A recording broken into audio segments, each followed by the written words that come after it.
The Cult of Honesty.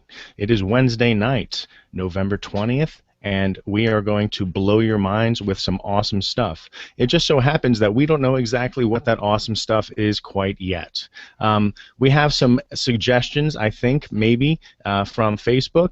And if we don't, we're just going to organically try to figure out what it is that we're all interested in talking about. Now, I do have a suggestion. There was something that was posted. Actually, it wasn't posted on the Cult of Honesty page. So, speaking of keeping it organic, I'd like to try to keep it based on things that a little bit more about it and get everyone's input on it on the panel. The thread started talking about something, a term that I never heard before, atheist apologetics. So, I would like to kind of throw that out there as potentially a topic of conversation, because I don't really know that I've heard it before. I don't know. It's like one of those things, like, you know, some people would claim that atheism is a religion. It kind of seems like one of those things. So I'm curious to get people's opinion about whether there is such a thing as atheist apologetics, and if it does exist, what it looks like, and things and stuff like that. So I throw it to the panelists. Is anyone interested in talking about this? Have an opinion about it? Does it resonate with anyone? Go. Sure. Yeah. Greg, were you going to say something? Your picture popped up there. Yeah. I would think that, you know, this would be radically different from atheist to atheist.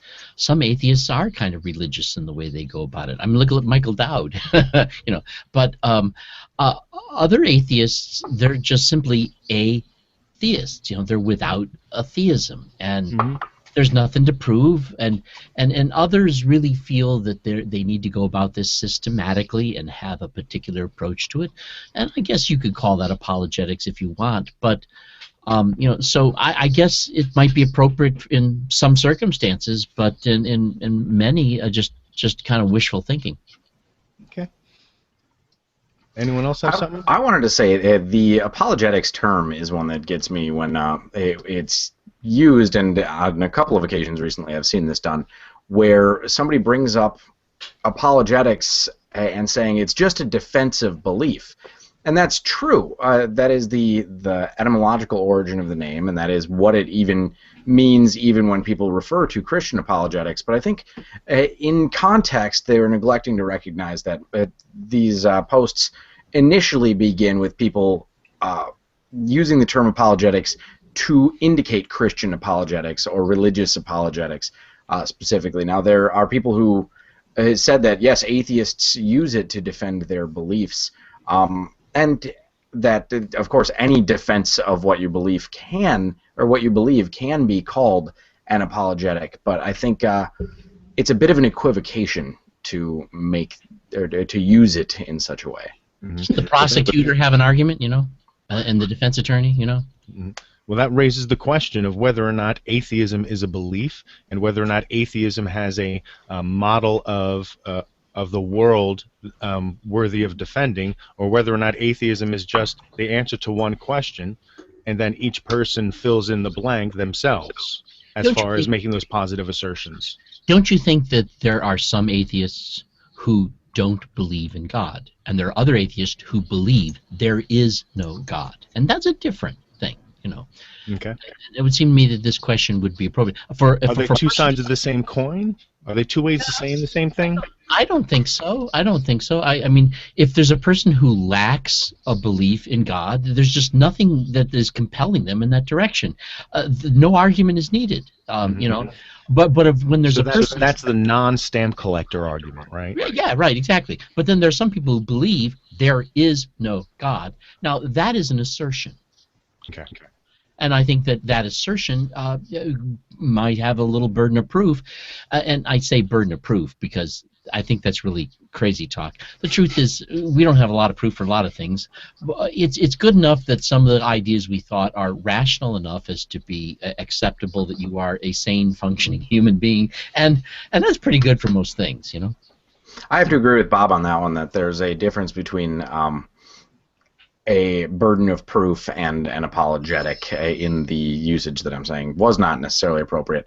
But I think that, yes, a defense of what a person believes is certainly necessary if one, like myself, has come to the conclusion that it is extremely unlikely that there is a God. I am not only not convinced that there is a God, and I do take the default null when it comes to that question because I consider it to be an empirical question, but I also I'm not living in a vacuum completely devoid of evidence either. I've seen lots and lots and lots of evidence that all has pointed me in the direction of the conclusion that the natural world is all that we have and there is no supernatural.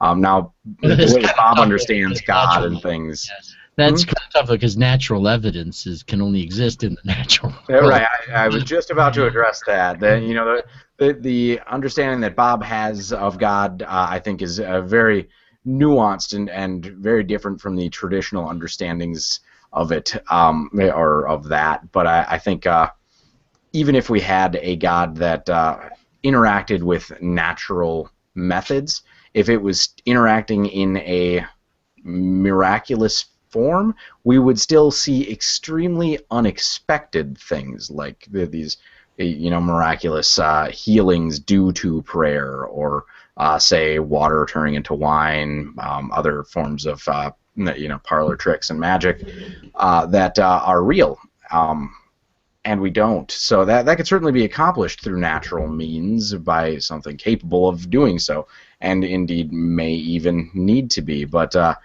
I've seen a vast, overwhelming amount of evidence that the universe as we know it works based upon only things that are within it already, and it is pretty persistent and consistent in its nature. So I have come to the conclusion. Unknown. Yeah, has an explanation known or unknown. Yeah, I agree with you, but then here again, even the way you're stating it just as a very strong, I don't think so. Right, that's true. I mean, there is, but I do believe that there is no God. I'm not. You believe that? I'm not saying that there is. Asserting it. You're just saying, I'm sorry, I can't fit that one in my cap. I don't know. I think that yes, that is true.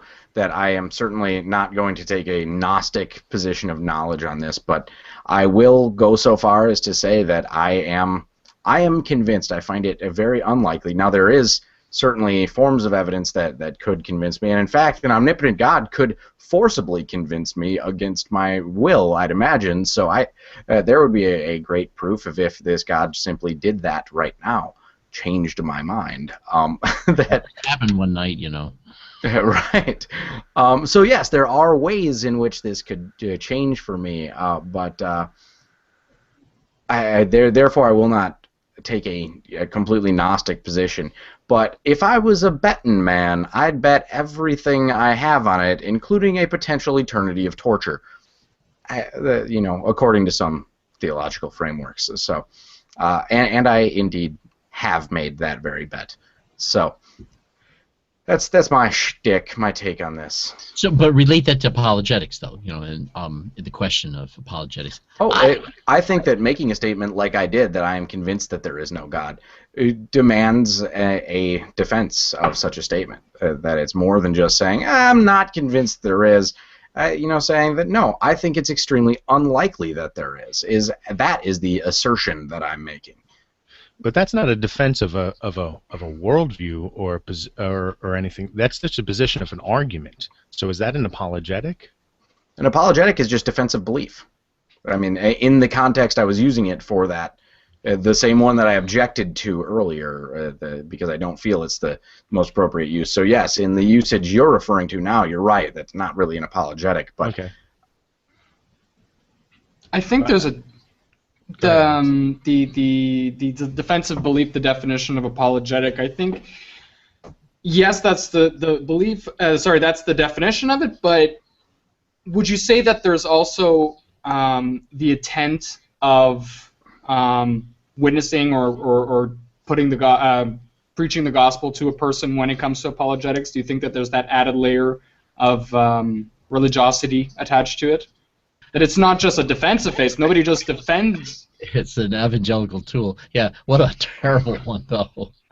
You know, when you stop to think about it, I mean, suppose Greg and I sit down one evening, and we're going to have a chit chat, and by the end of the evening, my goal is to turn him into a believer. That's not going to happen.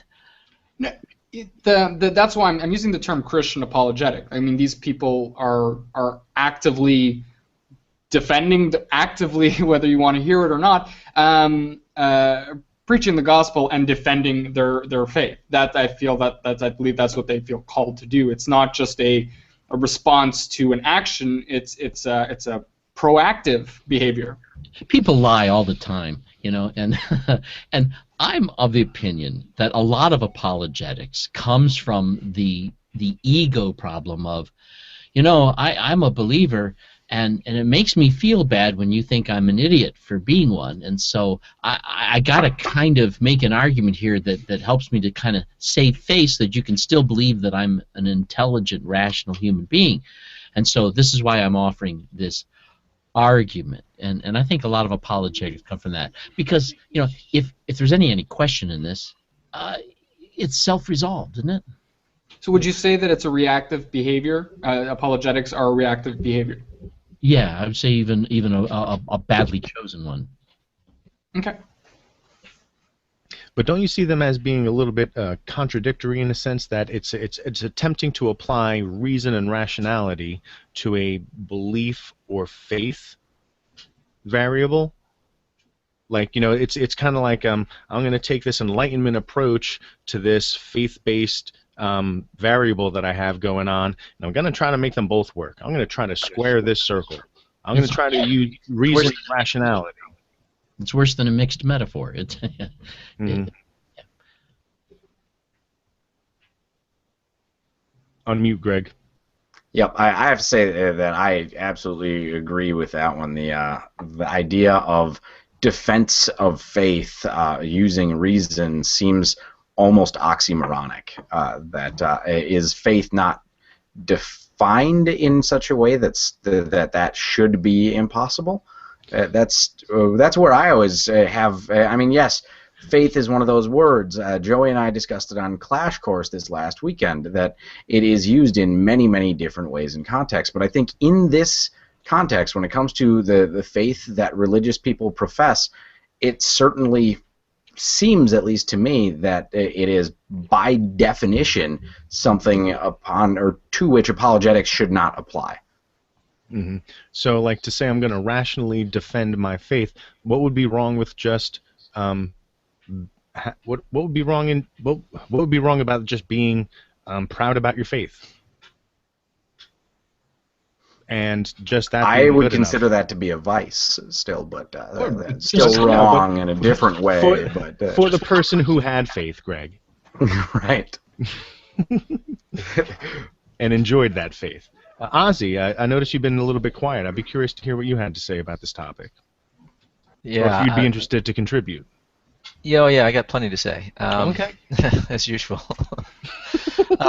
Okay. Well, the whole question of sort of atheist apologetics is something that interests me, because I'm of course an atheist, and I don't think that I can present an apologetic for atheism. I can present a defense of why I think atheism is true.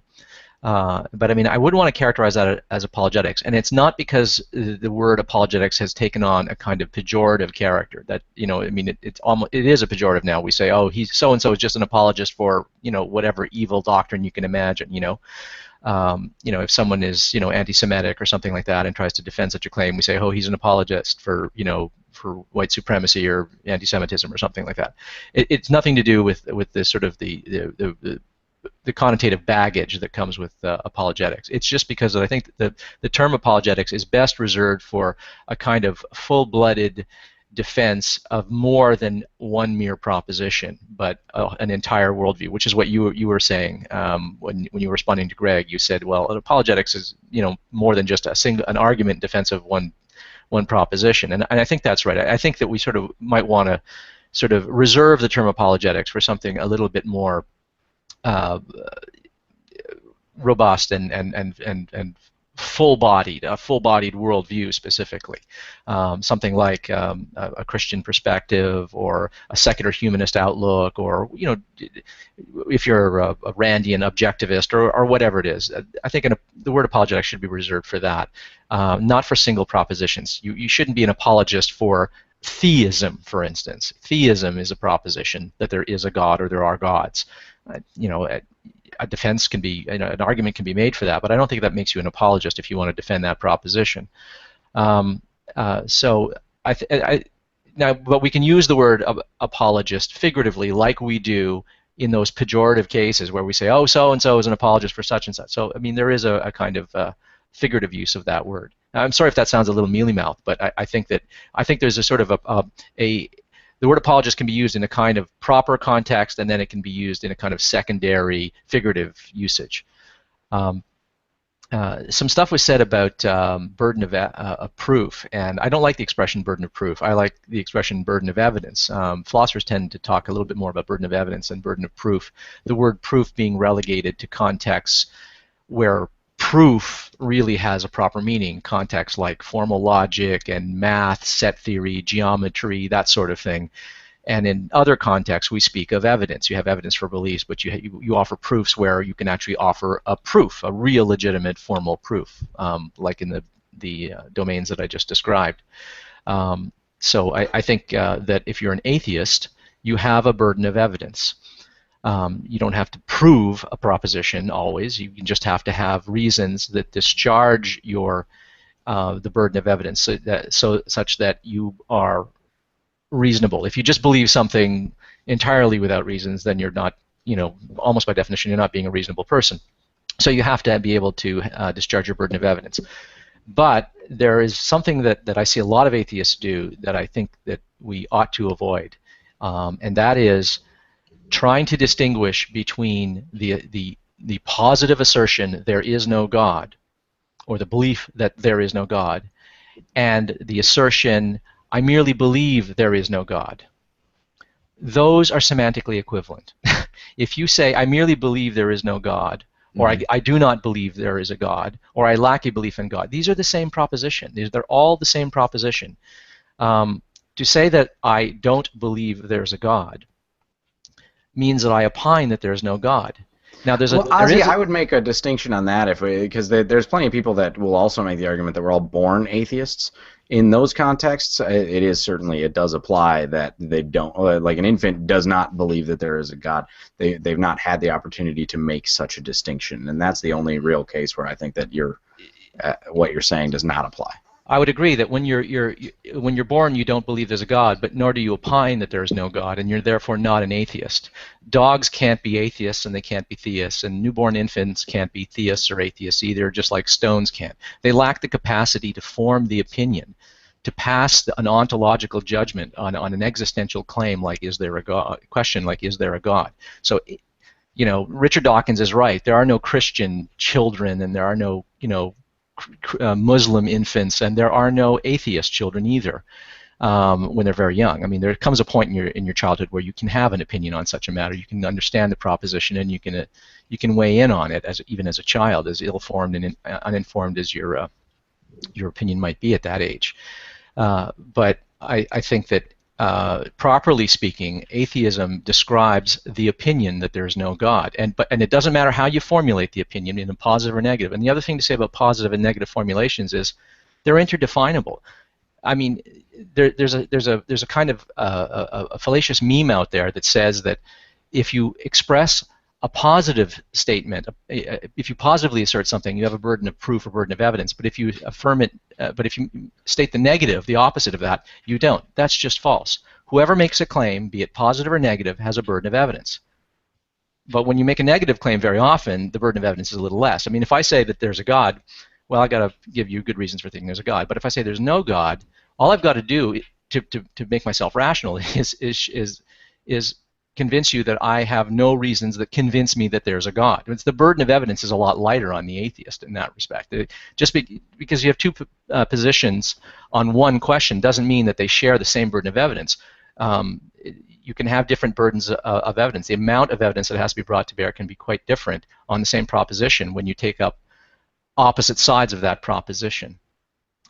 So, but what's important to understand is that any proposition can be turned into its opposite. If I say there is a God, that sounds like a positive proposition, but I can turn that into a negative in a heartbeat. It is not the case that there is no God. It's semantically equivalent to saying there is a God, but I just expressed it as a negative. I can turn atheism into a positive proposition. It is not the case that there is not no God. Okay, you can turn every proposition into its opposite by sticking a knot in it, and you can turn it back into its positive by putting two knots in front of it. Is that not anti, non, untrue? Yeah, well, that's a little hard to parse. I have to think about it. but consequently, because you can turn any proposition into its opposite, it's not the case that you avoid a burden of evidence simply because you are not stating it in positive terms. I think that we're also here where you've got a lot of Christian apologetics that are now coming out. We got like Lee Strobel, and we have we went through this Josh McDowell thing, but I think, and we're going through the presuppositions thing. I see this as being an act of desperation. Now, I must admit, I am a theist, but when I hear the arguments that people give for why it is they believe, I find myself wondering, why is it you don't think more clearly and become an atheist? I find myself often doing that, and I see a lot of the apologetics as really coming as an act of desperation. These people are feeling kind of insecure, kind of denigrated, kind of like I gotta try to save face or something. I just don't get it, because to me, belief or not belief is not. I didn't become a believer because I thought about it and this made a lot of sense to me. That's not what happened. And so I don't see why we're even arguing this stuff for other people's benefit. It just doesn't make sense to me. And Bob, is that a weakness in the apologetic itself, or a weakness in the person who's practicing it? Right? Because you said it seems like a desperate move. Is it a desperate move because the apologetic is just so weak that they're using, or is it just like the person themselves is using it in such a poor manner that it betrays a certain kind of desperation? I guess I'm like Ozzy said, whenever we're making a sort of assertion, there is a certain burden of evidence here. At least evidence to show that I'm not saying, well, see, I got a 2 here and I got a horse there, so that means banana. It's got to be a little bit better than this. But at the same time, I guess what I'm saying is that reasonableness aside and honest discussions aside, Greg and I have had many discussions about this, but I'm never trying to defend my faith or trying to make it reasonable. But to me, I'm saying that I think it's motivated by the fact that we are living in a very scientific age where science has made many awesome inroads, and they are doing so with a great deal of powerful, viable credibility. And I think that theists are getting a little jealous of all this influence. Well, wouldn't you say that well, actually, I'll just, instead of putting it that way, I'll ask open-endedly. Do you think that, which do you think came first, like the faith component or the rational apologetic? Do you think that the person who's using the apologetic was convinced by the apologetic, or do you think that the faith component came first and the apologetic that they're using just happens to resonate with them post facto? I think it resonates with them post facto. I don't know a single apologist that I've ever talked to who came to that position of faith because of the rationality arguments they use. It's all thought up after the fact and completely outside of the developmental aspects that brought them to the point of concluding there is a God. Anyone else have experience? Jonathan looks like he has something he'd like to add. It's not so much about the apologetic aspect of it. I'm borrowing a little bit from somebody else here in regards to the atheist bit. I view it much the same way that this person described it, and I happen to agree with them that in a court of law, you don't deal with the guilt or innocence factor. It's either guilty or not guilty. So on the posit of God exists, I haven't voted innocent, which would translate into no, a God does not exist. I have voted not guilty, as in I'm not convinced that a God does exist. Does that make any sense? That makes perfect sense, except that now that's verging on agnosticism, and that's a perfectly viable position. A person can say I'm not convinced that a God exists, but that's not atheism, right? See, Ozzy, Well, I is atheism totally not believing in a God, though? No, I really don't think it is, because it is not merely not believing in a God, because as I said, stones and cats and dogs and newborn infants would turn out to be atheists on such a definition. So the definition has to be something about actually opining on the question, does God exist? And of course, you can be not convinced that God exists. You can also be not convinced that God doesn't exist. I mean, there are lots of people out there. I went through such a stage myself, where I was really on the fence. So there are two kinds of agnostics, broadly speaking. There are those who think the question is unanswerable, and that everyone who opines positively or negatively on the question is just out to lunch and overstating the case. And then there are agnostics who don't even say that, but who will say, I really can't make up my mind. I wake up Monday morning, I believe in God. I wake up Tuesday morning, I don't know what the heck I was thinking, and it just doesn't make sense to me. And they go back and forth, and they can't find a stable position. And I think that's an honest position for a lot of people. And a person who says, I'm not convinced that a God exists, that can also include all those agnostics that I described. Both types of agnostics. I define myself many times as an agnostic theist. And by that I mean that I am very well aware and comfortable admitting that my conclusion is based on extremely non-compelling risk-taking, and also the fact that I'm involved in an experience of this sense of presence that I cannot not have. But that's not a very strong argument. And as a result, I don't really try to offer it. Ozzy, I have to disagree with what you are saying about the agnostic and atheist, theist, and agnostic, and regarding the rocks and infants. I look at the terms atheist and theist to be a true dichotomy, that they are mutually exclusive and exhaustive, and universally exhaustive. That if one is not a theist, one is an atheist.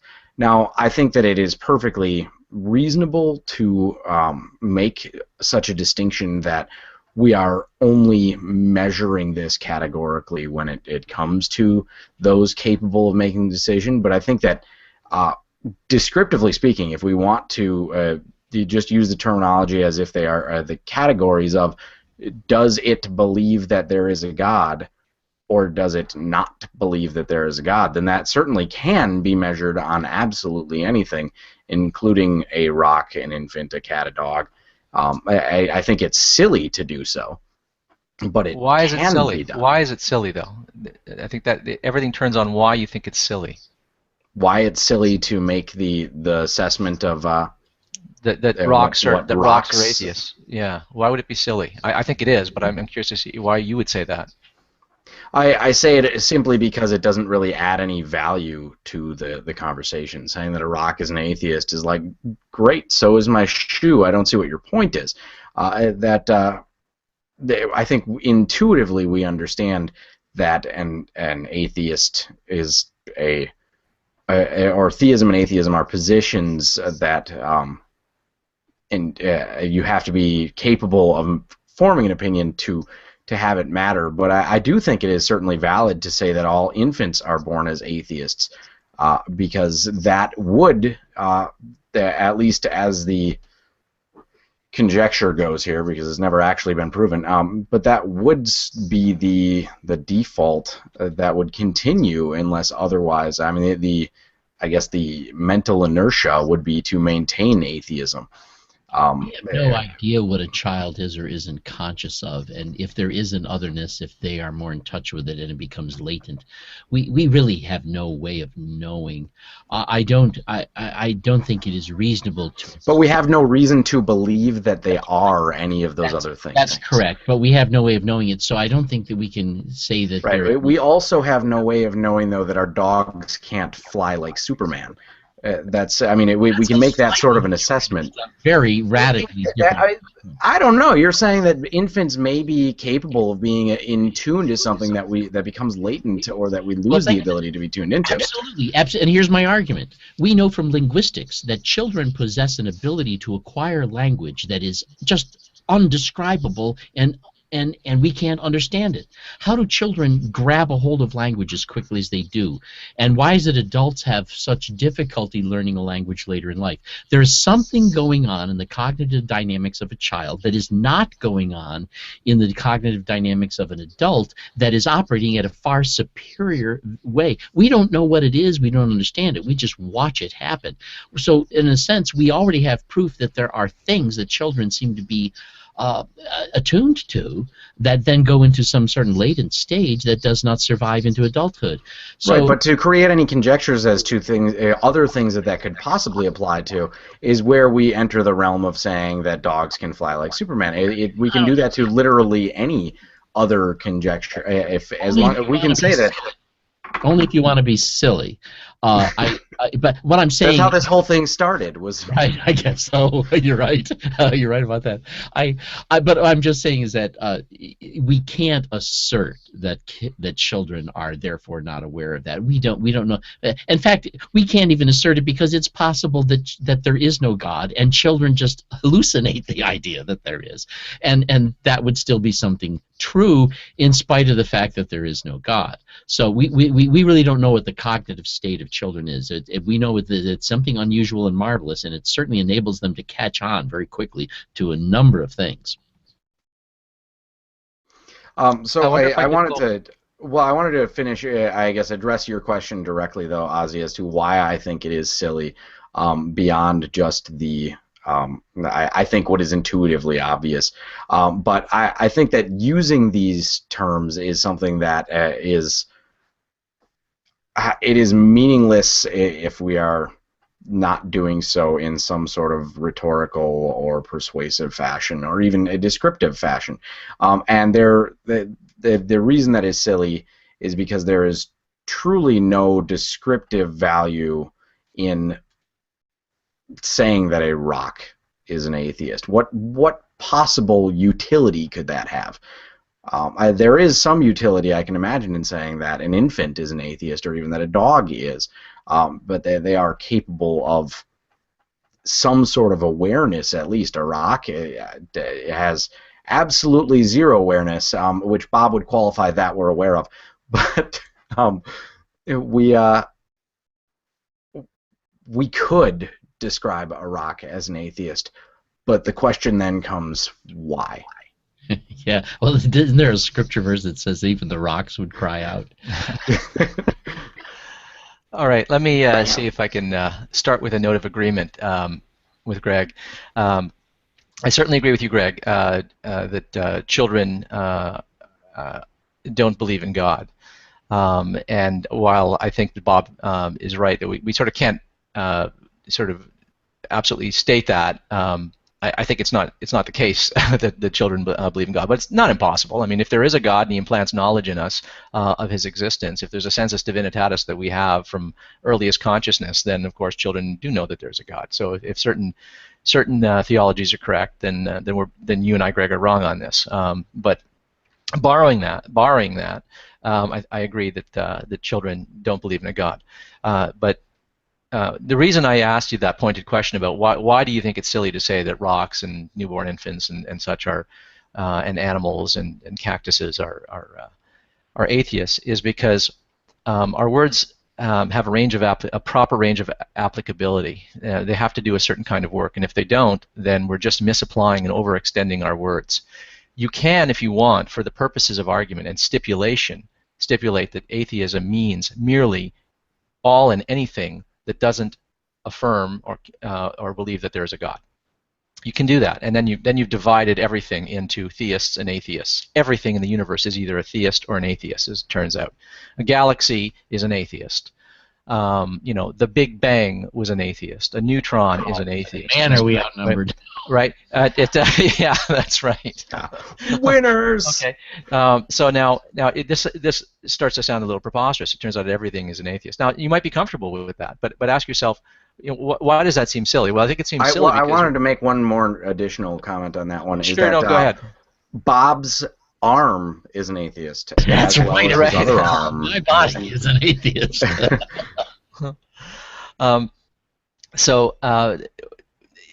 Words mean what we mean them to mean, and we can stipulate meanings. But in ordinary, sort of in the vernacular, words mean what we mean them to mean and how we use them. Words have a range of applicability. Now, think of the word portable. Would it make sense to say that the Empire State Building is portable because a giant could pick it up and carry it off? No, right? We have to sort of restrict the words to the domain in which we ordinarily use them. Pardon me. And when we go beyond that, sort of, as Wittgenstein says, language is going on holiday, and all kinds of crazy things sort of follow, and it's sometimes impossible to work out the deductive consequences and semantic implications of a word because we're using the word outside of its proper context. And I think that's what happens with the word atheist. And I think the only reason anyone is ever inclined to say that children and newborn infants and inanimate objects are atheists is because they want to assert this very thing that you said, the default position. They want to say that, no, the default is atheism. And the reason I think that they want to do that, and I think that's a mistake, the reason they want to do that is because they want to say, look, if that's the default position, if that's the position that we all start from, then the onus is on those who want to deny that to come up with a reason for it. But that's not, logically speaking, any proposition, be it positive or negative, has a burden of evidence. And it doesn't matter if everyone in the universe is born believing in God or not believing in God. You still have a burden of evidence for your belief, be it positive or negative. If everyone was born believing in God, that wouldn't establish that there was a God. Exactly. And you wouldn't say, aha, now the burden of evidence is on all you atheists to prove there's no God. No. It would still be on the theists, even if we were all theists, to come up with good reasons. Otherwise, we wouldn't be believing for good reasons. We'd be believing for the worst possible reason. It's just in our minds. Like our parents told us to. Right. Right, exactly. If my parents told me to or my genes told me to, that's not a good reason to think that something is true. There's no connection between the fact and the belief. Aren't there even some atheists whose argument is that it is the illusion of the child that there is a God that gives rise to later in adulthood personifying the nature of things? It's childhood magical thinking in general, that the fact that children tend to personify, and it's not necessarily the idea that children have a God concept, but that they extrapolate in such a manner. But the point being is that that particular argument tries to account for religion by actually claiming that babies are not innate atheists. But of course, I think to me, it's as Ozzy said, the burden of proof is there for any thing that you're reasonably settling into without regard to what the default may be. So in a sense, the issue of the baby is just moot and irrelevant to any real question, it seems to me. I wonder if I could return to Jonathan's point about the agnosticism, because that's a real problem for the sort of the idea of dividing everything into theist and atheist. If a person says everyone and everything is either a theist or an atheist, then really there's no such thing as an agnostic. An agnostic is really just a species of atheist, right? I think something to clarify. Sure. When I make a distinction between an atheist and an agnostic, there's a difference there between knowledge and belief. Oh, okay, yeah. By the way, Jonathan, I wasn't trying to characterize what your position was here. What I was using was the fact that you raised the issue of agnosticism and this sort of you're saying either guilty or not guilty, but you're not saying innocent. I was using that and connecting it with what Greg was saying. And dividing everything in two. I wasn't suggesting that was your position. Yep. I was Gotcha. In other words, I was raising the issue of agnosticism that you brought in to attack Greg. Ilana shows amazing patience as she just sits there, not even moving. We have a problem with bandwidth. We're sharing Wi-Fi, Alana and I, and so she has to be silent when I'm talking, and vice versa. But maybe we should get her in the conversation. Yeah, when you get an opportunity, I'd love to hear what she has to share. Okay, well, why don't I shut up for a bit and let her share? Oh no, she's waving me off. She's saying no. She doesn't have anything to say at this juncture. Okay. So I'll finish the point about agnosticism. I mean, we do. I think we have to sort of acknowledge that there really are people who whose minds are not made up, and to call people atheists whose mind is not made up is prejudicial to them. I mean, when I was an agnostic, I didn't want to be called a theist, nor did I want to be called an atheist by default, because that seemed to me to be describing me, to be misdescribing my psychological state, my doxastic state, my state of belief would be mischaracterized by calling me an atheist. You're lumping me in with people who will assert that there's no God, and that to me was as unjust and unfair and inaccurate as lumping me in with theists who were prepared to assert that there is a God.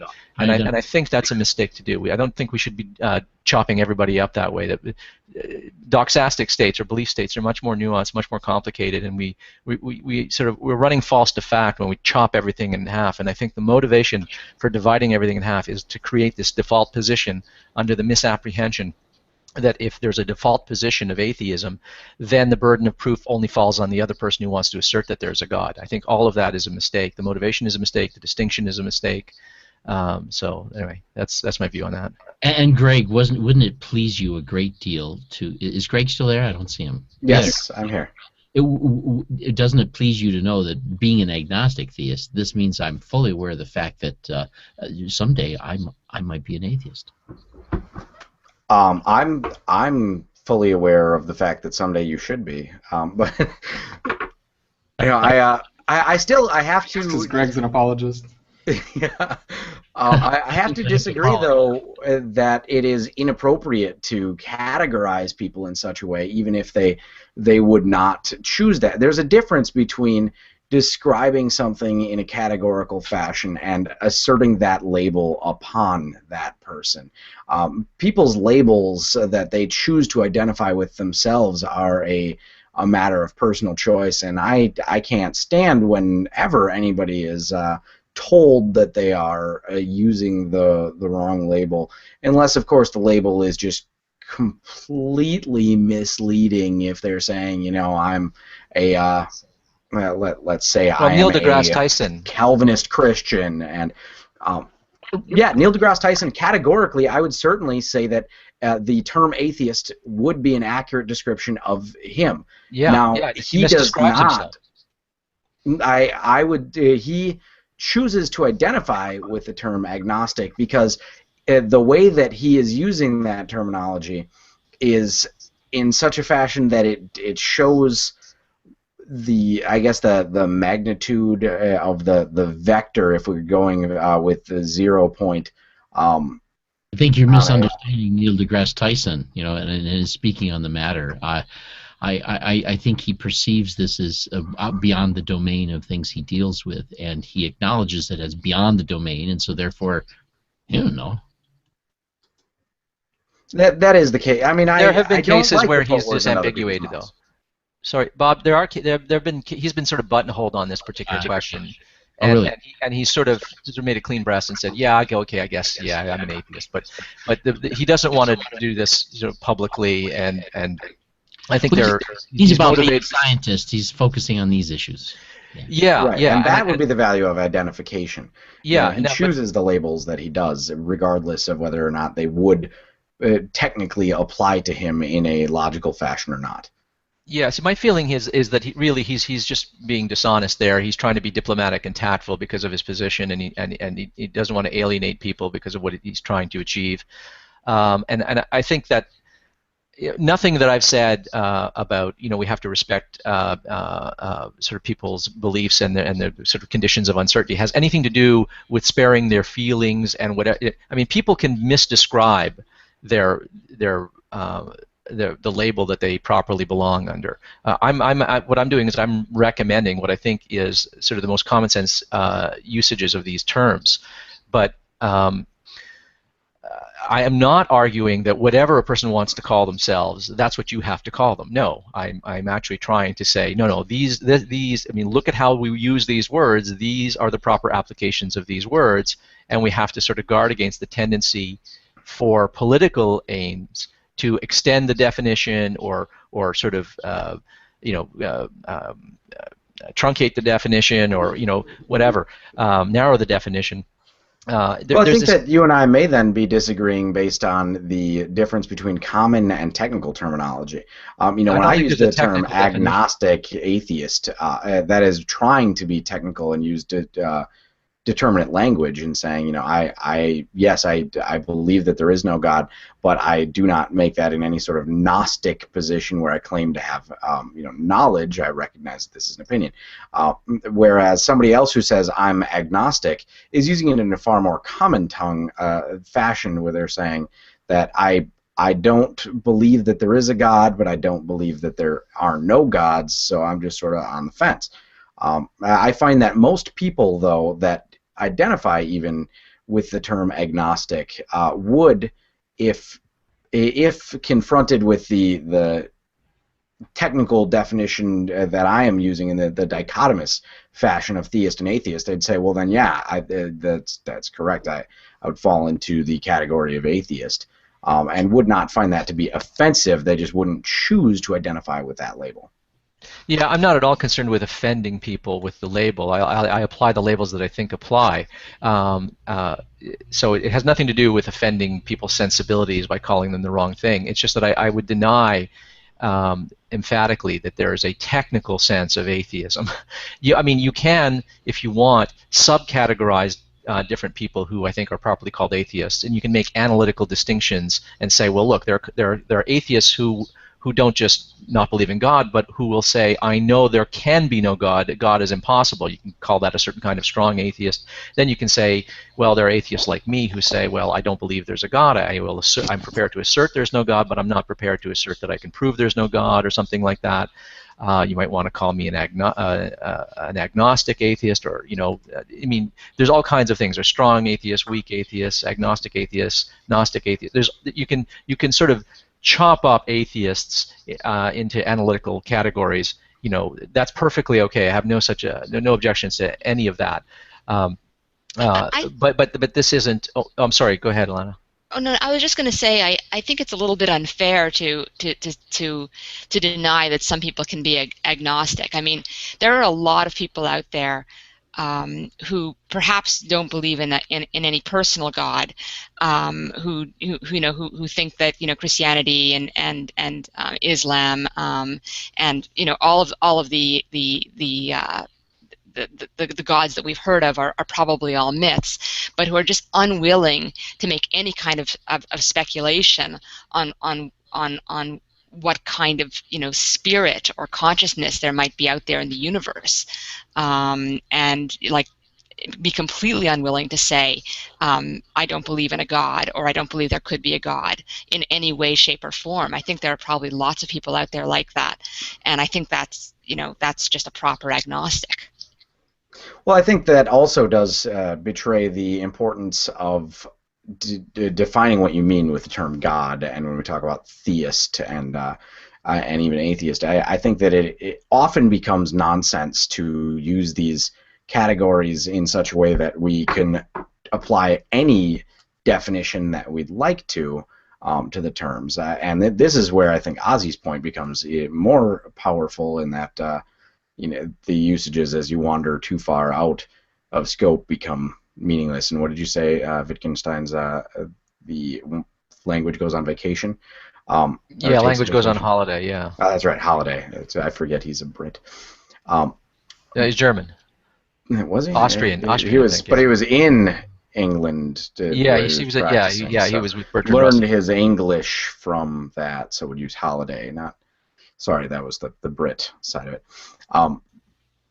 Well, one of the things that we attribute as sort of one of the powers of God is creation, and I think there are probably, again, a lot of people out there that are unwilling to say where it all started from. You know, they're not willing to say that there might not have been some consciousness that set the whole thing in motion. I mean, we just have no idea, you know, how it all started, right? I mean, could have been anything. Einstein often talked about, he certainly didn't believe in any personal God. He didn't necessarily have any assertions, but he was irritated at people who tried to identify some of his statements as thereby standing up for atheism.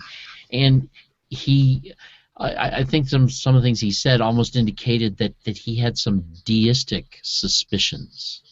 You know, but that there may be a God who created this universe, but just as we're not aware of all the microbes that might exist in our body, this God is completely oblivious to what's been evolving around him. You know, and I get the impression that sometimes he spoke that way, and he was irritated when some people tried to put him in the atheist camp. Yeah, I think that's a fair characterization of Einstein's position. I've looked into it a lot, trying to nail down. And you can find quotes at various stages in his life where he sounds really quite atheistic, and others where he sounds quite deistic. But he seems to want to resist both, and I think it's because he really was in that sort of murky middle position. I wonder if I could. Cool fact: my dad worked with Albert Einstein, and that is a cool fact. And he often would even talk about this kind of an issue that. That it irritated him, and he even had a few quotes, things that he said. But he a hard guy to nail down because you don't know where he was at with it. Yeah, funny how everyone wants him on their side, right?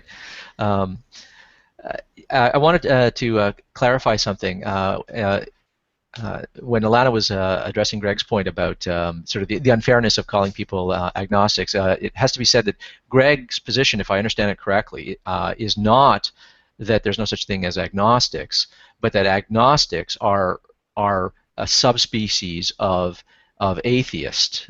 They don't assert that there's a God, therefore they are subsumed under a broader category called atheist. Is that correct, Greg? Am I getting that right? Generally correct. I think that the vast majority of those that would identify as agnostics would fall under atheist. But as you and Bob have both recognized, I will certainly agree that there are people that may be an atheist today, a theist tomorrow, and an atheist again the next day. But at any given moment, they are one or the other, categorically speaking.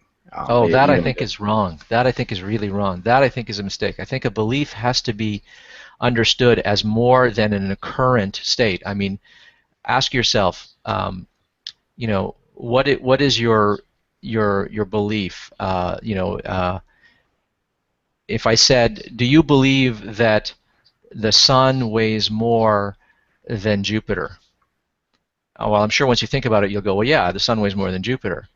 Now, but you weren't thinking about that before. That proposition probably never entered your mind, right? But we can still say that no, Greg believes the sun is heavier than Jupiter before I asked the question, before the thought ever entered your head. Why? Because beliefs are stable. Beliefs are not defined only in terms of a current or present conscious experiences. They are defined dispositionally over time. Your disposition to behave, your disposition as to what you would say if you were asked. So you have beliefs on all kinds of things that have never occurred to you. That is to say, there are states of affairs in your brain such that if when prompted, you will then express the belief. So I think beliefs are something fairly stable in your mind, and I think what happens with an agnostic is it's not that they're a theist one day and an atheist the next. It's that there isn't that stability. They really are torn. They're really teetering on the fence, and what they're prepared to say one day and what they're prepared to say the next day is different. But really, the thing what characterizes the state over the time is uncertainty, radical uncertainty, such that they feel they cannot commit, such that one could never predict, what they would say. The disposition to behave, the disposition to certain utterances and to affirm certain things is completely unpredictable, even for themselves, and that's why I think it's not fair to say that they're atheists, that to characterize their beliefs, and we don't want to characterize people's beliefs just. We don't want to define belief just in terms of a thought that you have. a thought that you have present I think in it would consciousness be is an merely opinion that you the express, expression. though. So we're actually offering here an apologetic for agnosticism, aren't we? Yes, If I may, I am. it almost sounds like we're not so much discussing the being apologists for atheism. It almost sounds like we're being linguistic apologists here, like we're trying to Yes. yeah. But I think it kind And of we said comes we were back going to be to less esoteric this week. That was the. Sorry. Oh yeah. We were supposed to be more commonly accessible. I'm trying to be less esoteric. I mean, Sorry, Jonathan, I cut you off there. I apologize.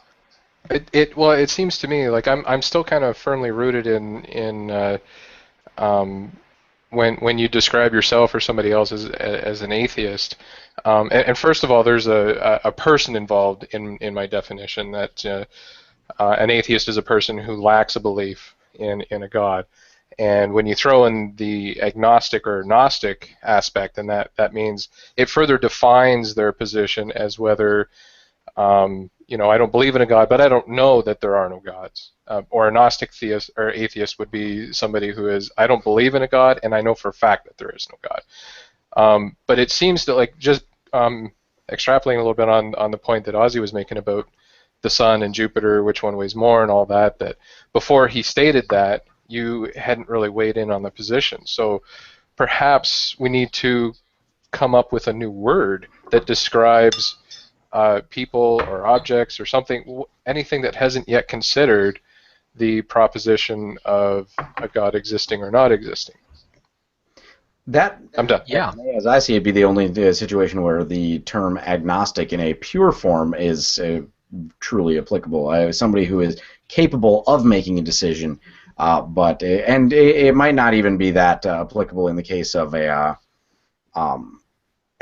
factual question such as which weighs more, but perhaps that something that is more of an unprovable or I guess a bit more of a coin flip type position that we may not be able to predict without actually asking the person if they've never considered it before.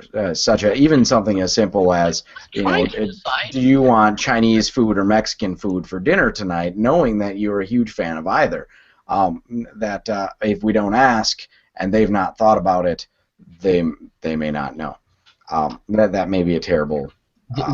There's a sense in which my agnosticism comes from at least the best job that I can do, and there's no claim on my part that my job that I've done with it is just so impeccable as to be unassaultable.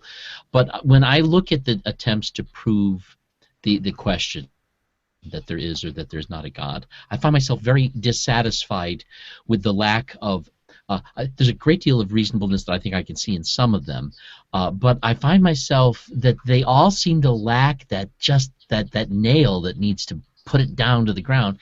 And so I've become an agnostic who would actually go so far as to assert that I don't think the question is really answerable with certainty. And so my agnosticism actually in some sense comes from the exasperation of having been frustrated with the question enough that I don't know and I don't think anybody can really know, and I'm satisfied with saying that I'm kind of tired of the question. I'm glad you brought that up, Bob, because it's that specific that in my understanding of what agnosticism is, it's not just I don't know, it's I don't know, and I don't think we have, or we may not have the capacity to know certain things about God or God's character or the ways. It's a wonderful question to me, perhaps a bit too wonderful. And now that's where I'm at. That could change, but I am definitely at a point where it's not working for me to feel with this certainty that we got this nailed down one way or the other. And you know what? It's kind of like you're not a little pregnant. There either is or there isn't. But I'll tell you one thing that it has done is that there are certain kinds of gods, though, that strike me as being, oh my gosh, if there is a God who can be this impossible to nail down that he exists, then if this God is in any manner requiring of us to figure this out, then either that kind of a God just can't exist, or we're all really in bad trouble because we've got one awful tyrant of a God running the universe.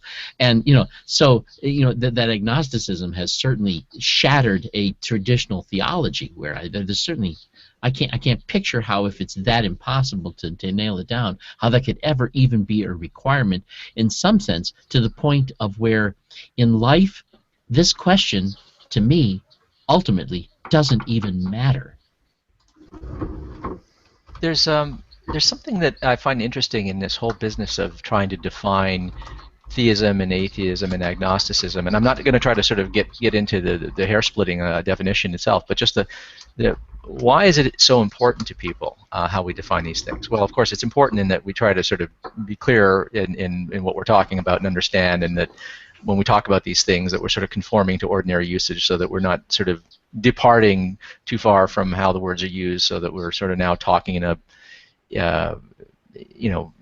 at odds with what everybody else means. But there's a political thing that goes on here. I hear it all the time. I hear Christian apologists, for instance, or just theists in general, will say an atheist is someone who asserts that they know that there's no God.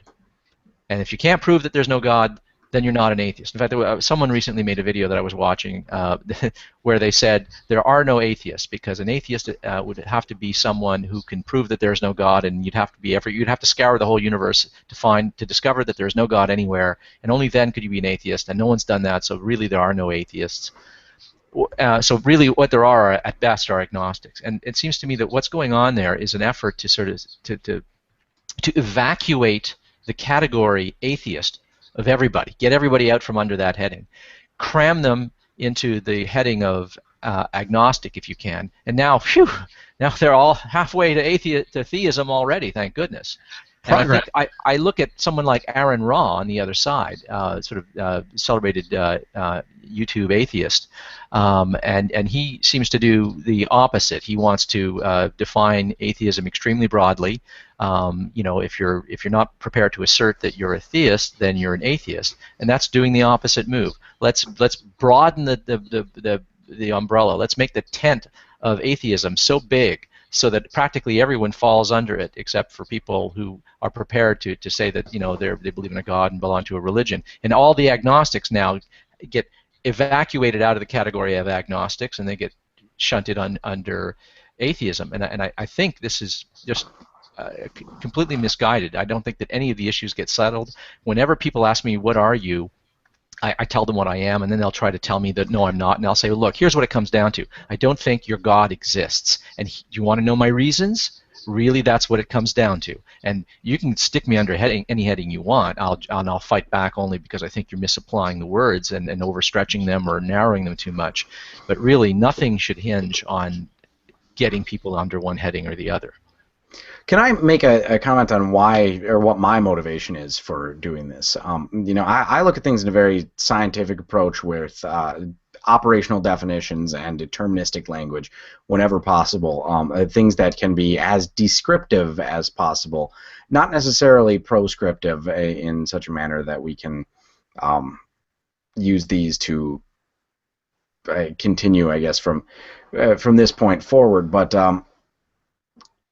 I think that it is more useful to adhere to the etymological definitions of the terms theist and atheist, or Gnostic and agnostic, when we are discussing it, and consider it. I've often seen it done online in a orthogonal axis, sort of a coordinate plane, where the two are you are either theist or atheist and Gnostic or agnostic with regards to that. And I think that that is an extremely useful descriptive term. Now, of course, every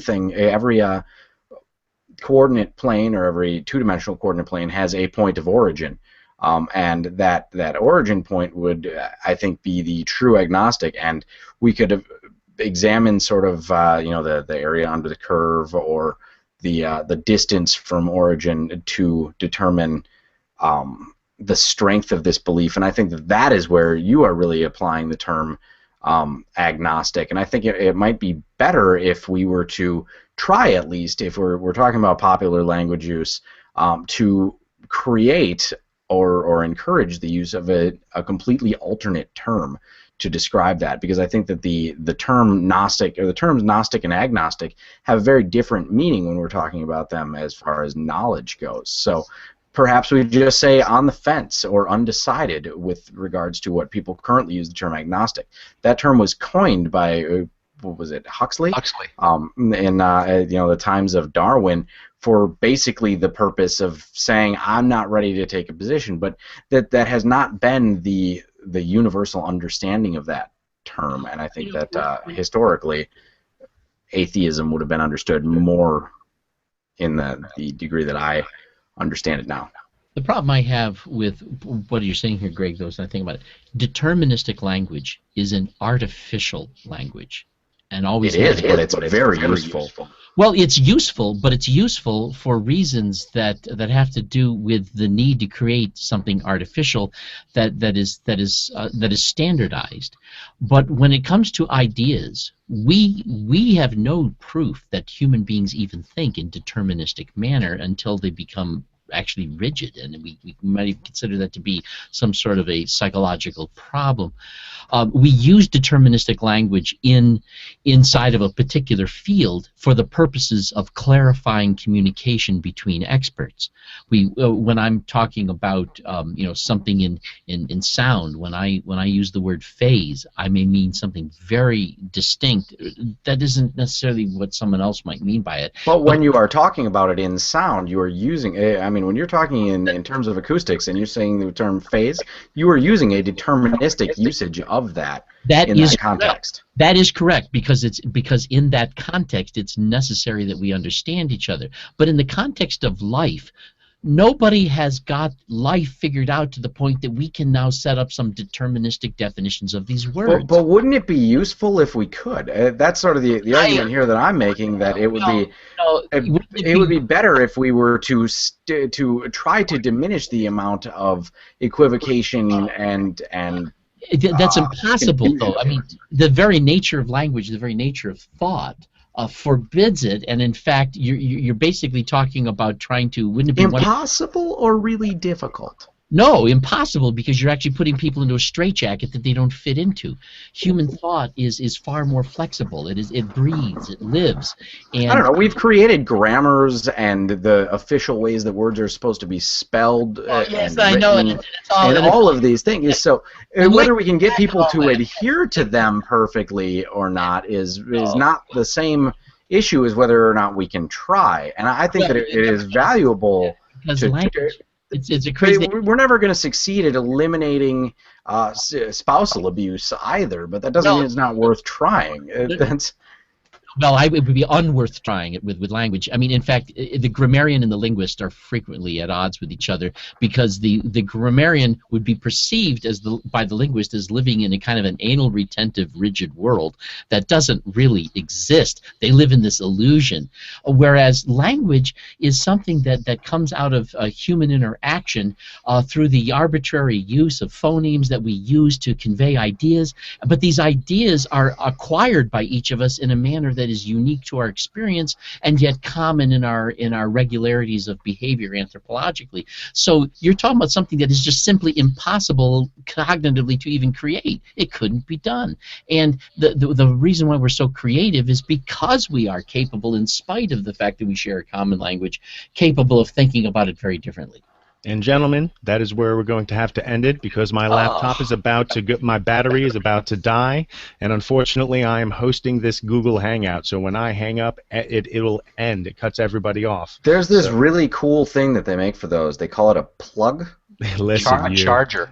Listen, right. I'm a Luddite. That's the word. That's the word. Deterministic language. Thank you. I hook this up to hamsters that run on a wheel that charge this at night when I'm asleep. So I feel cheated, Maute. I think when you end the Hangout, it just goes off air. Everyone will still be in here. Yeah, but I do have one last thing that we need, Chris, and that's this. In